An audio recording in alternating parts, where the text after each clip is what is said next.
What's going on, y'all? Today we did the 5K run right here in the Ville. It's to help the people that was affected by the tornado.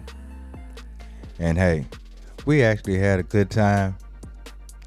It was a long walk because we didn't run, y'all. We did the walk thing.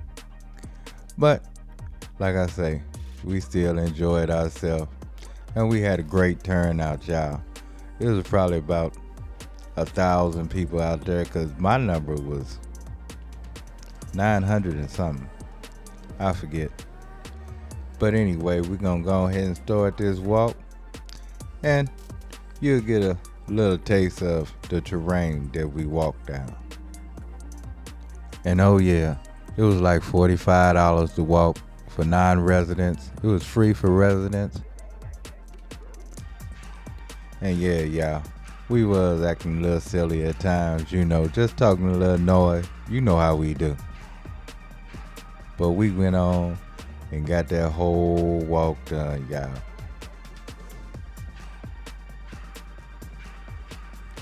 Only thing is, my wife and my guy Gus, they walk slow, y'all. They walk slow.